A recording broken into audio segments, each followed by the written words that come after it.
অধিক মিষ্টি ও রসালো হওয়ায় আশাউড়ার আনারসের খ্যাতি রয়েছে সুনামগঞ্জ জুড়ে। প্রতি বছর জেলার মানুষ অপেক্ষায় থাকেন আশাউড়ার আনারস বাজারে পৌঁছানোর।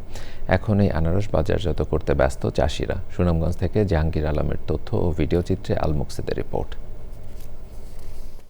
সুনামগঞ্জ সদর উপজেলার সীমান্তবর্তী পাহাড়ি জনপদ আশাউড়া। এখানকার টিলা জুড়ে চোখে পড়বে ছোট বড় টিলায় লাগানো আনারসের সারি। যুগের পর যুগ ধরে স্থানীয় কৃষকেরা চাষ করছেন এই জনপ্রিয় ফল, যার নাম যশ রয়েছে সারা দেশে। অতি মিষ্টি এবং সুস্বাদু, অসাধারণ, তুলনা নাই। আমরা আশাউড়ার আনারস যে বাজারেই নেই, আশাউড়ার নাম শুনলে কাস্টমার গ্রাহক পাগল হইয়া ধরে। অনেক দূর থেকে মানুষ আয় আশাউড়ার আনারস খায়, তারা ভালো পাইছে কারণে কেউ খাইতেছে, খাইয়া নিতেছে। প্রতি সপ্তাহে সর্বোচ্চবার বিকাশ পেমেন্টে 50 জন হবেন পেমেন্ট চ্যাম্পিয়ন। জিতে নিন টিভি সহ আকর্ষণীয় সব প্রাইজ। তো খুব মিষ্টি আনারস। আশাউড়ার আনারসের সবচেয়ে বড় বৈশিষ্ট্য এর স্বাদ। স্থানীয় বাজারের পাশাপাশি দূর দূরান্ত থেকে ক্রেতারা ছুটে আসেন এই আনারস কিনতে।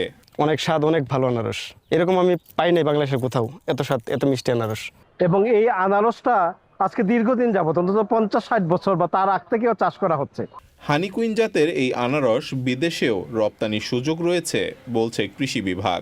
আমাদের বিভিন্ন যে প্রকল্প আছে, সেই প্রকল্পের আওতায় আমরা ইতিমধ্যে এর আগে এটা সম্প্রসারণ শুরু হয়েছে। সরকারের পক্ষ থেকে যদি আরো উদ্যোগ নেয়, এটা যার সম্প্রসারণে আমরা কাজ করবো ইনশাল্লাহ। ইতিমধ্যে প্রায় 100 থেকে 150 জন কৃষক এটার সাথে ইনভলভ হয়েছে। আশা করবো যদি আরো সরকার থেকে বিভিন্ন ধরনের সাপোর্ট প্রদান করা হয়, এই সংখ্যাটা আরো দিন দিন বাড়বে এবং এর চাহিদা যেহেতু আছে, ইনশাল্লাহ এটা বিদেশে রপ্তানি করার সুযোগ আছে।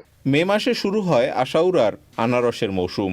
জুন মাস পর্যন্ত টিলা জুড়ে চলে সংগ্রহ ও বিক্রির ব্যস্ততা। আল মুকসিদ, চ্যানেল আই।